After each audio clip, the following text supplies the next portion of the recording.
Hello everyone, बहुत स्वागत है आप सभी का एसकेडी पॉडकास्ट हिट्स आप देख रहे हैं। मैं हूं आपके साथ शालिनी कपूर तिवारी।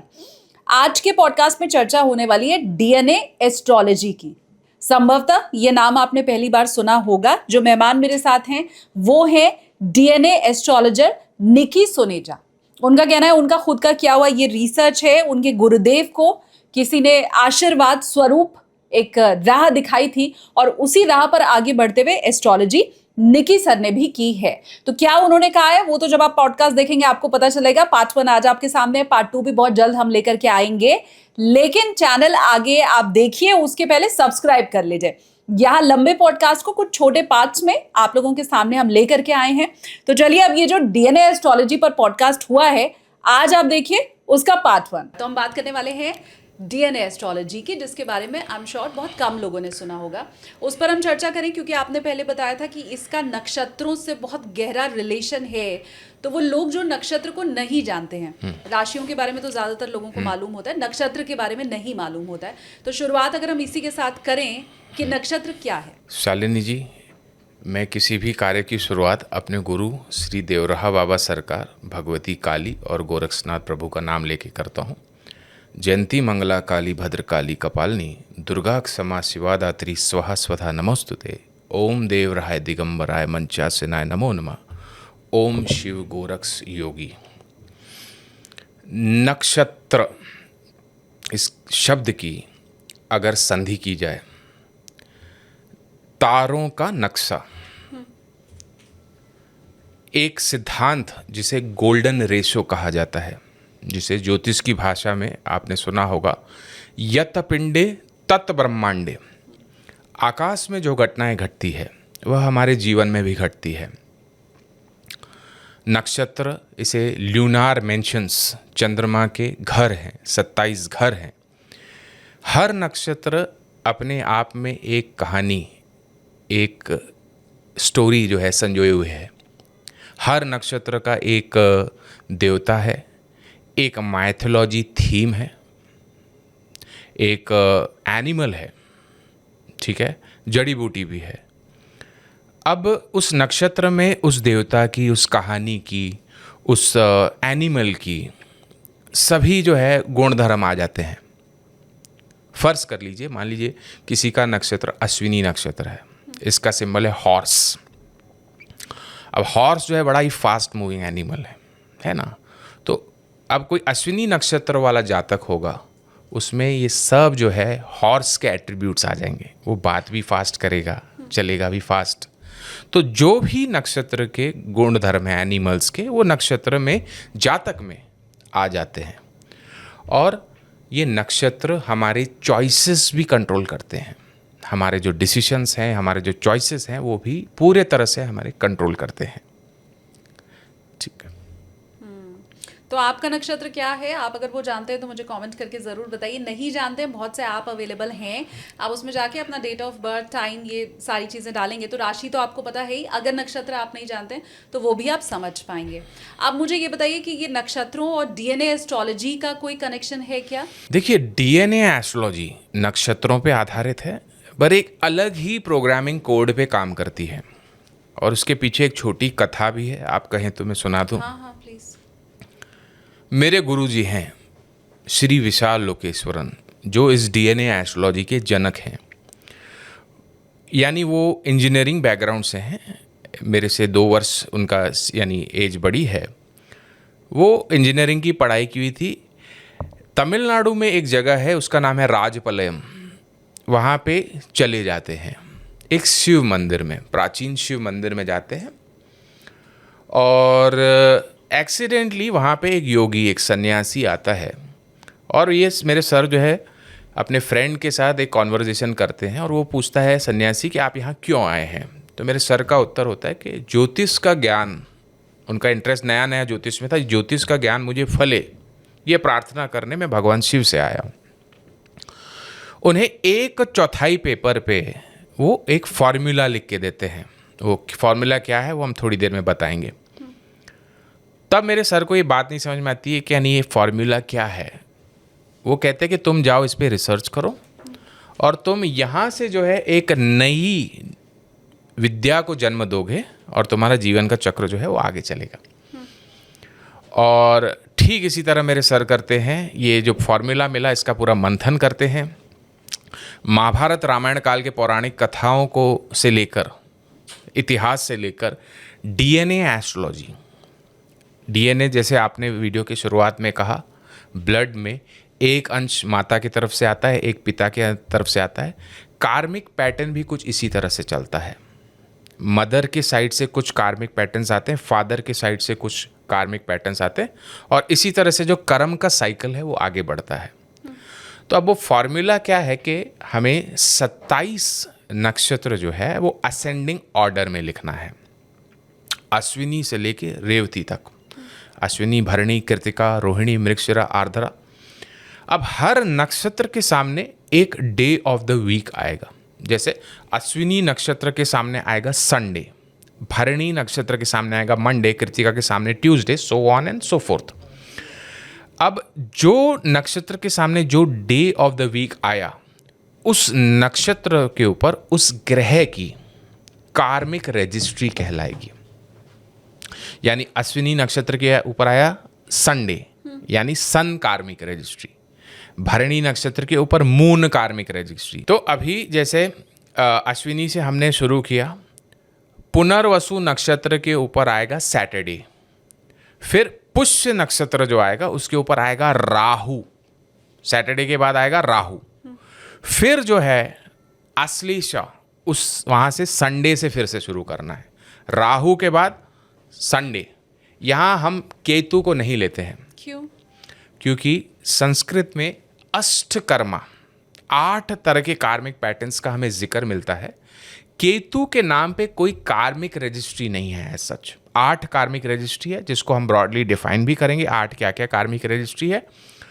और हर व्यक्ति मुख्यतः 3 कार्मिक रजिस्ट्री लेके पैदा होता है। इसमें हम 3 नक्षत्र के पॉइंट्स देखते हैं। लग्न पॉइंट का नक्षत्र देखा जाता है, चंद्र राशि नक्षत्र देखा जाता है, आपका लग्न का मालिक, कुंडली के प्रथम भाव का मालिक जिस नक्षत्र में गया है उसे भी देखा जाता है। यानी हर कोई ब्रॉडली 3 कार्मिक रजिस्ट्री लेके पैदा होता है। अब जो कार्मिक रजिस्ट्री मैं बार बार कह रहा हूँ जो लेके मैं पैदा हुआ हूँ, जीवन के उस क्षेत्र में मैंने पूर्व जन्म में कुछ न कुछ मिस कंट्रीब्यूशन किया है। अब ये जो प्रेजेंट जीवन है मेरा उसी कारक तत्व के इर्द गिर्द घूमता रहेगा, और कुदरत जो है, नेचर जो है, एनवायरनमेंट मुझे एक मौका देगी अपने एक परिहार करने का, जो पास्ट लाइफ का कर्मा है उसको कंपनसेट करने का। अब मान लीजिए मैं इस जन्म में भी वहाँ पे कुछ मिस कंट्रीब्यूशन करता हूँ, तो मेरा जो नेगेटिव इम्पैक्ट है वो कार्मिक पैटर्न का वो बढ़ता जाएगा। फर्ज कर लीजिए अब जिसके ऊपर भी सूर्य कार्मिक रजिस्ट्री हो, उसके मुख्यतः 4 नक्षत्र हैं, अश्विनी, आश्लेषा, अनुराधा, पूर्व भाद्रपदा। आपका इनमें से किसी नक्षत्र में जन्म हुआ है, यानी आपके ऊपर सूर्य कार्मिक रजिस्ट्री। सूर्य जो है पॉलिटिकल रूलिंग का कारक है। अब आप चाहे नहीं चाहे, आप इन नक्षत्र में बॉर्न हुए तो आपका रुझान जो है पॉलिटिकल सेक्टर में होगा। अगर नहीं भी होगा तो कोई आपको हाथ खींच के वहाँ पर ले जाएगा और आप उस पद पे आ जाते हैं, और फिर आप करप्शन करते हैं तो आपका वो जो है सूर्य कर्मा और जो है नेगेटिव होता जाएगा। करप्शन करते हैं ये भी कंफर्म है? अगर that is your free will, Okay. आपको सर्विस करना है। हम क्या किसी नेता के उदाहरण के साथ अगर समझाएं, कोई ऐसा नेता है जो इन नक्षत्रों में है और आप बता पाएं? देखिए अमित शाह, मोटा भाई, इनका जो बर्थ स्टार है वो अश्विनी नक्षत्र है। अश्विनी नक्षत्र के ऊपर हाई इंटेंसिटी सन कार्मिक रजिस्ट्री है।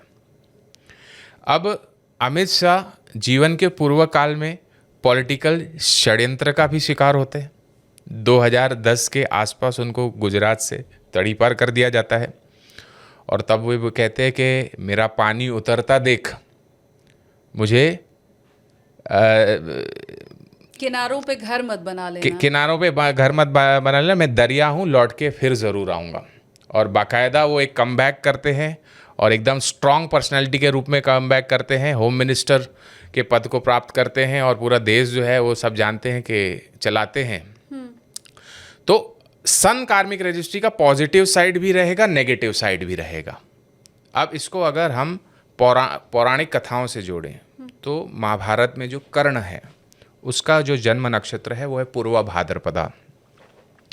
अब पूर्वा भाद्रपदा नक्षत्र है, एक दृष्टांत है जहाँ पे एक प्रिंस के पद के लिए एक कॉन्टेस्ट चल रहा है और ये कर्ण जो है उस कॉन्टेस्ट में एक्सीडेंटली चला जाता है और वो कॉन्टेस्ट लड़े बिना ही दुर्योधन के मदद से वो उस क्षेत्र का, अंग क्षेत्र का राजा बना दिया जाता है, क्योंकि उसके ऊपर सन कार्मिक रजिस्ट्री।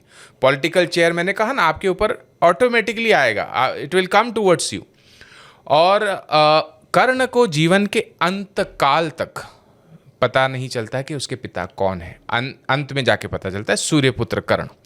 तो पॉजिटिव चीज़ें, नेगेटिव चीज़ें, मान लीजिए कोई सन कार्मिक रजिस्ट्री में पैदा हुआ है, उसके जीवन में पिता पुत्र के संबंधों में कुछ दिक्कतें, मान लीजिए किसी का हिटलर ओवर डिक्टेटर फादर है, that is also a problem. किसी का फादर गैर जिम्मेदार है, वो भी एक प्रॉब्लम है। किसी का फादर जो है यंग एज में एक्सपायर हो जाता है, दैट इज़ ऑल्सो इशू। तो आपको, यानी सन कार्मिक रजिस्ट्री में आपको बॉर्न हुए हैं तो आपको जीवन के इन क्षेत्रों में से गुजरना ही पड़ेगा। और मान लीजिए आपके ऊपर सन कार्मिक रजिस्ट्री और आप चूज करते हैं कि आप एक मेडिकल प्रैक्टिशनर, एक डॉक्टर, एक हीलर बन जाए, तो that is the best Parihar for you, है ना। तो यानी ये डीएनए एस्ट्रोलॉजी हमें करियर सिलेक्ट करने में भी हेल्प करती है, जिसके ऊपर भी सूर्य कार्मिक registry direct interact, they can opt for कुछ मेडिकल रिलेटेड सर्विसेज में वो एंटर हो सकते हैं। तो मतलब सूर्य के नक्षत्र वाले जितने भी लोग हैं जी, वो चाहे या ना चाहे, एक तो पॉलिटिक्स उनको खींच ही लेगी अपनी जी, तरफ, और दूसरा अगर वो मेडिकल क्षेत्र में जाए तो वो उनके लिए बेनिफिशियल रहने वाला है। Absolutely, absolutely. कोई एक आध और नक्षत्रों के बारे में आप बताइए ना। सूर्य वाला तो हमें पता चल गया। जी, हाँ, अब डायरेक्ट हम मर्क्यूरी पे जंप कर लेते हैं। ये सब आपका रिसर्च किया हुआ है, राइट? नाइस। हाँ, मर्क्यूरी बुध ग्रह, ठीक है। कुछ कुछ बीन्स जो है आज मैं भी स्पिल कर देता हूँ। शालिनी जी, मैंने सुना है आपका भी एस्ट्रोलॉजी का कुछ बैकग्राउंड है, तो बुध ग्रह के बारे में आप क्या जानते हैं, आप हमें, हमारे दर्शकों को बताएं। बहुत आसान भाषा में कहूँ तो बुध मोस्टली बहुत शुभ ग्रह ही माना जाता है, पृथ्वी के बहुत नज़दीक है, इसीलिए बहुत मैं पंचांगीय भाषा में आपको बता रही हूँ, तो बहुत जल्दी वो राशि नक्षत्र बदल लेता है और छोटा बेसिक इन्फॉर्मेशन अगर बोलें तो यानी ग्रहों की जातियाँ होती है, मेल प्लैनेट, फीमेल प्लैनेट। तो बुध जो है न्यूटर प्लैनेट है, न्यूट्रल। बुध जो है इंटेलेक्ट का, बुद्धि का कारक है, राइट। कुछ लेखन आदि का कारक है, लिखना, रिकॉर्ड, है ना, रिकॉर्डिंग समथिंग, उसका कारक है बुध। अब मुख्य जो नक्षत्र है जिस पर एज पर डीएनए बुध कार्मिक रजिस्ट्री है, रोहिणी, उत्तर फाल्गुनी, पूर्वा आषाढ़। अब यहाँ कई लोग कंफ्यूज हो जाते हैं कि रोहिणी नक्षत्र का कहेंगे कि चंद्रमा स्वामी है, हम उसकी नक्षत्र के स्वामी की फिलहाल बात नहीं कर रहे हैं। जो हमने प्रोग्रामिंग कोड दिया है उसमें रोहिणी के सामने वेडनेसडे आएगा, यानी उसके ऊपर बुध कार्मिक रजिस्ट्री। अब पौराणियों से मैं कुछ लोगों का जिक्र करता हूँ, 4 नाम मैं लेता हूँ, इनके बीच का आप मुझे एक कॉमन लिंकिंग पॉइंट बताना। तेनाली रमन जानते हैं, he was born in Rohini नक्षत्र। महाराज विक्रमादित्य, वो जो है रोहिणी नक्षत्र। चाणक्य फर्स्ट, चाणक्य जिसे हम कहते हैं चाणक्य नीति, वो जो है रोहिणी नक्षत्र में बॉर्न हुए थे। और भगवान कृष्ण जो है वो भी रोहिणी नक्षत्र। वसुदेवम सुतम देवम कंस जानुर्मर्धनम देवकी परमानंदम वंदे कृष्णम जगतगुरुम। भगवान कृष्ण भी रोहिणी नक्षत्र में बॉर्न हुए थे। अब इन चारों लोगों का आप एक कनेक्टिंग पॉइंट बताइए, स्पेशली तेनाली रमन और महाकवि कालिदास। महाकवि Kalidas, I think I forgot to mention, महाकवि कालिदास भी रोहिणी नक्षत्र में बॉर्न हुए थे। तेनाली रमन और महाकवि कालिदास, इनके जीवन का कुछ कनेक्टिंग पॉइंट आप बताइए। कालिदास जी की जो पत्नी थी, उन्होंने उनको बहुत भला बुरा कहा था, तेनालीराम पत्नियां जी तो के सभी साथ की भला बुरा कहती है। नहीं, लेकिन उसी के बाद वो कालिदास बने।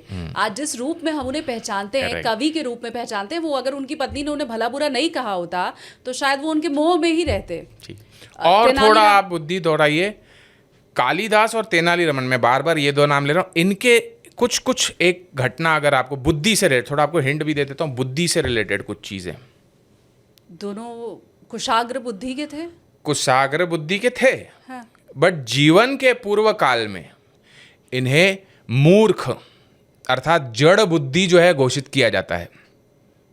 आप बच्चों के सीरियल्स कार्टून्स आते हैं, उसमें तेनालीरामन आपने देखा होगा कि एकदम। उन्हें जो है पूरा तिरस्कृत थे ये सब, मूर्ख जड़ कालिदास जी बुद्धि। जिस डाल पे बैठे जिस थे, डाल उस पे बैठे को उसी डाल को रहे थे। काटते हैं। हाँ।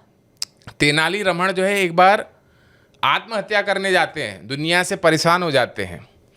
अब ये पहले जड़ बुद्धि थे, जीवन के बाद में एक सुपर लेजेंड्स बन जाते हैं। क्यों? ये सब जो भी मैंने नाम लिए, इनके एक कॉमन लिंकिंग पॉइंट है, they are the worshippers of goddess Kali. Bhagwati Kali के ये उपासक हैं। कृष्ण जी भी। कृष्ण जी तो काली का रूप ही है। अब मैं वृंदावन से आया, वहाँ पे कृष्ण काली का एक मंदिर ही स्थापित है। लोग नाराज ना हो जाएं, लोग तो कहते हैं नारायण अवतार हैं कृष्ण। कृष्ण काली एक ही है। तेनालीरामन और महाकवि कालिदास काली के उपासक हैं, रोहिणी नक्षत्र में भानु है। और आप जानते हैं 4 वेद हैं हमारे, ऋग्वेद, यजुर्वेद, अथर्ववेद, सामवेद।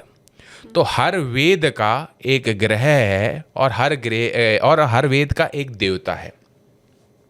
तो जो अथर्ववेद है उसका ग्रह है बुध, मर्क्यूरी, और उसकी जो देवी है वो है भगवती काली। क्योंकि ये सब रोहिणी नक्षत्र में जन्म लिए थे, बुध कार्मिक रजिस्ट्री इनके ऊपर था, एक्सीडेंटली काली के कनेक्शन में आ जाते हैं और वहाँ से जो है इनको सुपर नेचुरल पावर्स, क्योंकि अथर्ववेद क्या है, उसमें सब तंत्र, black magic, white magic, magical power जो है वो भगवती काली के शरण में आने के बाद जाते हैं। और अब अगर आप जानते हैं ज्योतिष, तो राशियों को ऑड और इवन प्रिंसिपल पे भी बाइफरगेट किया जाता है। यानी मेष राशि जो है 1 नंबर, टॉरस 2 नंबर।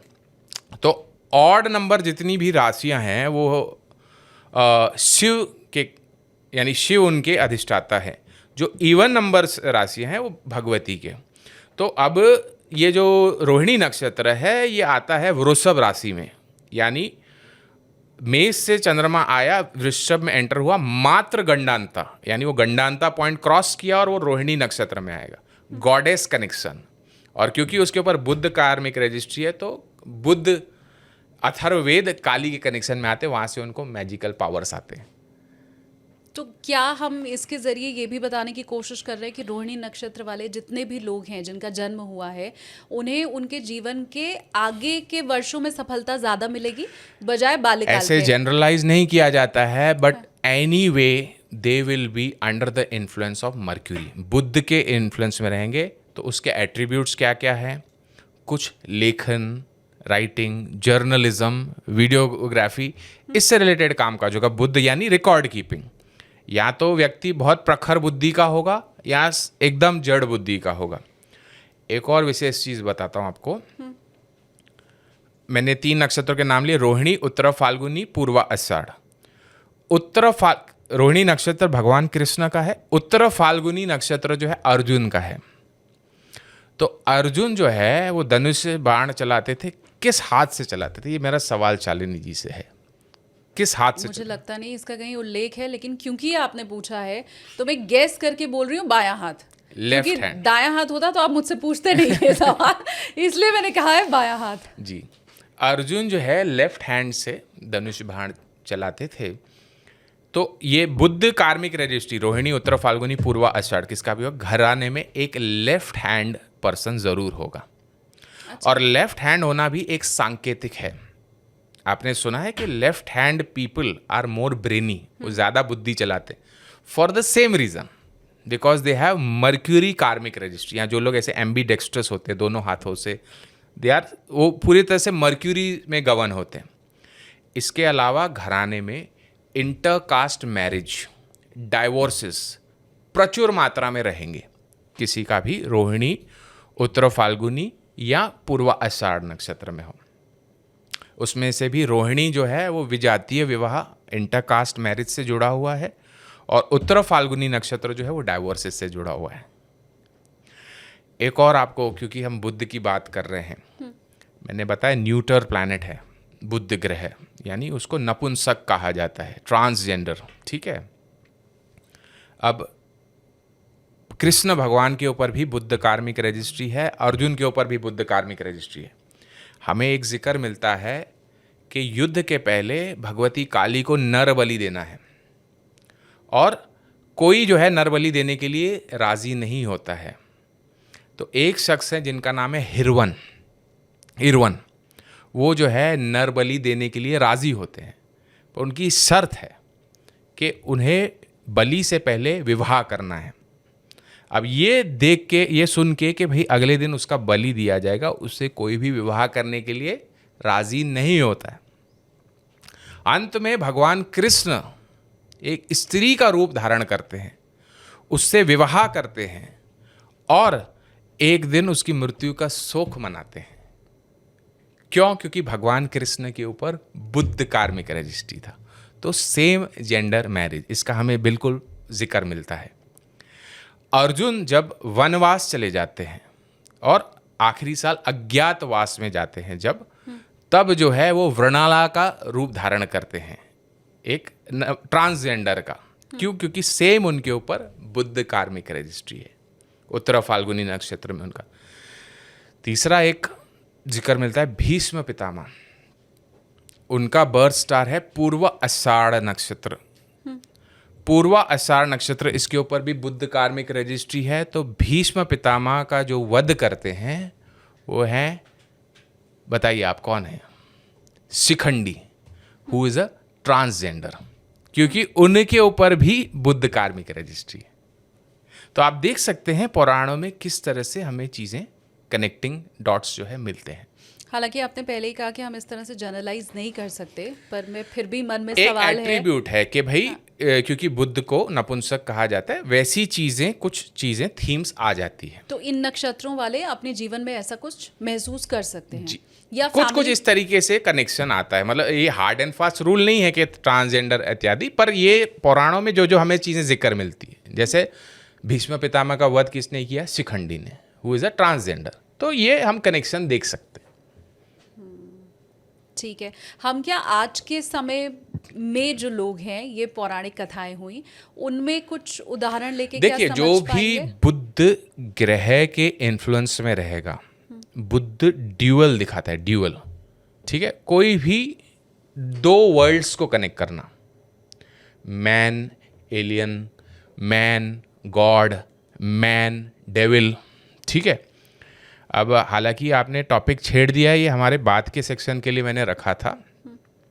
हमारे नाम का जो शाब्दिक अर्थ है, या नाम का जो पहला अल्फ़ाबेट है, उस पे भी कोई ना कोई कार्मिक रजिस्ट्री होता है। जैसे किसी के भी नाम में मेल और फीमेल नाम एक साथ आ जाए, उमा शंकर, राधे श्याम, देवकी नंदन, हालांकि वो है देवकी नंदन यानी माता और पुत्र, पर वो मेल फीमेल नाम एक में आ गया। तो ऐसे लोग जो है बुध ग्रह के कार्मिक रजिस्ट्री के अम्ब्रेला के नीचे आते हैं। और शैल्डियन, जो एस्ट्रोलॉजी न्यूमरोलॉजी में इंटरेस्ट रखते हैं, वो एक शैल्डियन चार्ट जानते हैं, जिसमें हर नंबर के नीचे कुछ अल्फ़ाबेट्स लिखे होते हैं। तो 5 नंबर जो है उसके नीचे अल्फ़ाबेट्स है E, N, H या X। यानी आपके नाम का पहला अल्फ़ाबेट अगर इन नामों से शुरू होता है, फिर से मैं नाम दोहराता हूँ, E, N, H and X, तो आपके ऊपर भी बुध कार्मिक रजिस्ट्री हुआ। यानी ये कोई भी ड्यूअल थीम आपके लाइफ में आएगी। जैसे आप बॉलीवुड मूवीज़ का शौक रखते हैं? हाँ, समय मिलता है तो देख लेते हैं। ओके। तो फर्स्ट इंडियन मूवी जिसमें एलियंस का जिक्र निकला था, वो कौन सी मूवी थी?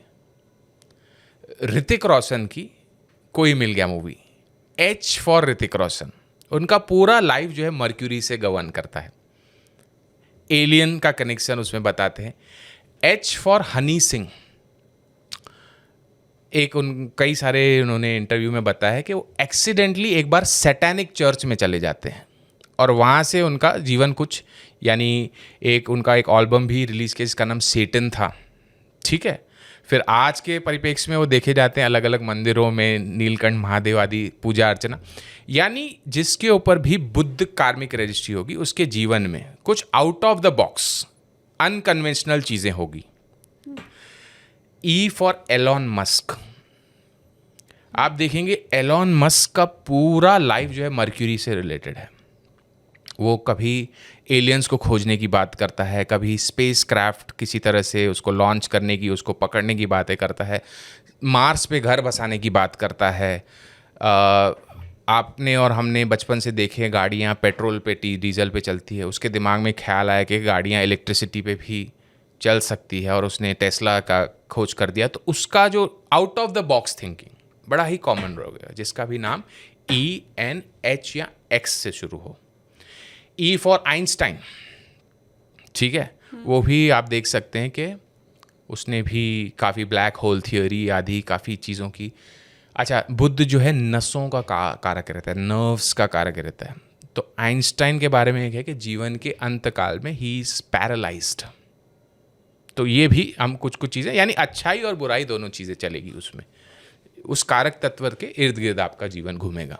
आपने ENH और X और I भी बोला? नहीं, आई नहीं, आई जो है 1 नंबर के इधर आ जाता है, यानी सन कार्मिक रजिस्ट्री। तो क्या ENH वाले जो भी लोग आपको सुन रहे हैं वो ये चीज़ अपने जीवन में पाते होंगे? उनके लाइफ में कुछ लीक से हटके चीज़ें होती होगी। उसका एक और एट्रीब्यूट है कि आप बुद्ध जो है, यानी जिसके ऊपर भी बुद्ध कार्मिक रजिस्ट्री होगी, they have to suffer through the education system also. जिसने वो पढ़ाई की है उसके कुछ अलग ही करेगा वो, ठीक है। यहाँ वो पढ़ाई, वो डिग्री जो है उसके काम नहीं आएगी। एक जीता जाता एग्जाम्पल मैं हूँ, मैंने पढ़ाई कुछ और की और आ गया ज्योतिष में, ठीक है। तो किसी का भी इस तरीके का होगा, तो उसमें बुद्ध का या देखेंगे कि इन चीज़ों में दिलचस्पी, ठीक है, कि out of the world, alien, super natural, God, devil, तो उन चीज़ों में इंटरेस्ट आएगा। मैं चाहती हूँ ENH X, तो मुझे लगता है बहुत कम लोगों का नाम X से तो X स्टार्ट। पे यहाँ पे इंडिया में नहीं है, फॉरेन में होते हैं, जेवियर्स, ऐसे इस तरीके के नाम होते हैं कुछ। पर ENH अगर आपका नाम शुरू हो रहा है और आप भी रिलेट कर पा रहे हैं इन बातों को जो सर ने अभी बताया, तो प्लीज़ आप मुझे कमेंट सेक्शन में ज़रूर बताइए। हमने क्योंकि कई बड़े जो पौराणिक नाम है उन पे चर्चा कर ली है। आज के समय में अगर मैं भारत की बात करूं तो हर कोई सुनना चाहता है मोदी जी को लेकर। क्या मोदी जी के नक्षत्र के ऊपर और उस पर भी कुछ रिसर्च आपने की है?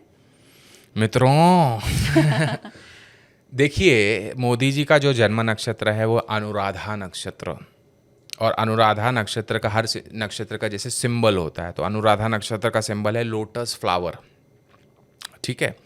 तो मोदी जी पॉलिटिकल पार्टी से जो जुड़े हुए भारतीय जनता पार्टी, जिसका सिंबल है एक कमल का फूल, और इस नक्षत्र, हर नक्षत्र का एक देवता होता है। इस नक्षत्र का देवता है मित्र, यानी सूर्य का एक फॉर्म है मित्र। तो मोदी जी अपनी सभाओं को क्या कह के संबोधित करते हैं? मित्रों। और जब भी मोदी जी मित्रों कहते हैं तो हम सब देशवासियों का दिल जो है धक धक करता है कि वो क्या कहने वाले हैं अभी। तो मित्र कनेक्शन। अच्छा, अब मर्क्यूरी पे आ जाते हैं फिर से। मैंने कौन से नाम आपको बताया, अल्फ़ाबेट्स कौन से बताए मर्क्यूरी के? ENH, ठीक है। N फॉर नरेंद्र मोदी, इनके ऊपर भी बुद्ध कार्मिक रजिस्ट्री है, यानी बुद्ध राइटिंग का भी कारक होता है। अब मोदी के कई लोग आलोचना करते हैं, प्रशंसा करते हैं, पर कोई मोदी जी के भी मन की बात सुन लो। मोदी जी का आधे से ज़्यादा जीवन जो है वो सिग्नेचर्स करने में जाता होगा। सिग्नेचर्स, ठीक है, कोई भी डॉक्यूमेंट उनको पास करना है तो सिग्नेचर्स, राइटिंग। और जिसके ऊपर भी बुद्ध कार्मिक रजिस्ट्री है उसका रिकॉर्ड लिया जाता है, उसका संज्ञान लिया जाता है। उसको जो है उसकी बात को लोग पॉजिटिव, कुछ अच्छा कहेगा तो बहुत ऊपर ले लेंगे लोग, कुछ नेगेटिव कहेगा तो उसकी बात को रिकॉर्ड किया जाएगा और वो चीज़ उसको हाइप बनाई दीजिए, जिसके ऊपर भी बुद्ध कार्मिक रजिस्ट्री। मेरे खुद के साथ ऐसा होता है। अच्छा, एक और प्रचलित शख्स की अगर मैं बात करूं, किस जैसे बताया भगवान कृष्ण के ऊपर बुद्ध कार्मिक रजिस्टर, किसी के भी नाम में भगवान कृष्ण का नाम आ जाए, कृष्ण, कन्हैया, माधव, केशव, गोविंद, उसके ऊपर भी बुद्ध कार्मिक रजिस्ट्री। बागेश्वर धाम सरकार धीरेन्द्र कृष्ण शास्त्री, इनके ऊपर भी बुद्ध कार्मिक रजिस्ट्री। क्या करते हैं वो, पर्चा जो है लिखना यानी बुद्ध, और बताया कुछ भी अदर वर्ल्ड, जैसे उनको गुरु का ग्रेस है उनके जीवन में, पर्चा लिखते हैं, वो भी बुद्ध के इन्फ्लुएंस में। और कुछ बात कह देते हैं तो उसको तोड़ मरोड़ कर जो है उसको एक बवाल बना दिया जाता है। तो जिसके ऊपर भी बुद्ध कार्मिक रजिस्ट्री को, उसके जीवन में ये चीज़ें हो गई। राहुल गांधी के ऊपर किसका असर है? देखिए, नक्षत्र हैं पुष्य, विशाखा, शतविशाख, ये नक्षत्रों के ऊपर राहु कार्मिक रजिस्ट्री है। और राहु आप जानते हैं स्नेक है। स्वर्ण भानु की कथा आप जानते होंगे, देवताओं के कैबिनेट में अमृत का पान करने चला जाता है स्वर्ण भानु नाम का स्नेक। फिर जो है भगवान विष्णु जो है सुदर्शन चक्र चलाकर जो है उसका वध ये कर देते हैं, यानी सर धड़ से अलग कर देते हैं। तो किसी का भी नाम स्नेक के नाम पे होगा, अनंत, वासुकी, जैसे साउथ में कुछ नाम चलते हैं, नागेंद्र, नागराज, या इवन जो राहुल नाम है वो भी राहु से ही लिया गया है। इस नाम के ऊपर हुई राहु कार्मिक रजिस्ट्री। तो इसमें कुछ एट्रीब्यूट चलते, किसी का भी नाम इस तरह हो घराने में, केमिकल, ट्रांसपोर्टेशन, टेक्सटाइल्स, ये अन्य लोगों की बात करो, ये प्रोफेशंस चलते हैं। एक और आप एग्जांपल ले सकते हैं, Anant Ambani, textiles, chemicals, petroleum, उनके घराने में भी चलता है। और उसका एक और एट्रीब्यूट है अस्थमा, कैंसर, एक्सीडेंट। किसी का भी नाम इस प्रकार होगा राहुल, उसके घराने में अस्थमा, कैंसर, एक्सीडेंटल, इस तरह की चीज़ें चलेगी। राहुल गांधी के लिए देख सकते हैं आप कि जैसे उनके पिताजी Rajiv Gandhi, he is assassinated. Grandmother Indira Gandhi, she is gun shot. Sanjay Gandhi, उनके चाचा जी, he dies in an acrobatic plane crash. ठीक है, तो एक कुछ चीज़ें चलती है। राहुल महाजन, अगर आपकी मेमोरी हो तो उनके पिता की केयर दी जाती है उनके चाचा द्वारा, तो वो भी आ जाता है। अस्थमा, कैंसर, एक्सीडेंट, उस तरह की चीज़ें आती है। और एक और है कि कोई व्हीकल, ट्रांसपोर्टेशन, वो भी उसका एरिना है। तो जो ये यात्राएं कर रहे थे, भारत जोड़ो यात्रा, यहाँ आप देखेंगे अलग अलग बाइक्स पे जाते हैं, अगर कार में रोड शो आदि करते हैं, तो राहुल गांधी जो है पूरी तरह राहु कार्मिक रजिस्ट्री के इन्फ्लुएंस में है। तो उम्मीद करती हूँ ये पॉडकास्ट आप लोगों को जरूर पसंद आया होगा। बहुत नई विधा है, इसको आगे अगर आप बढ़ाना चाहते हैं या जरा भी आपने खुद को कनेक्ट किया है इस पॉडकास्ट से, तो बाकी लोगों तक भी इस वीडियो को जरूर आप पहुंचाइएगा। लेकिन जाते जाते चैनल सब्सक्राइब कर लीजिए।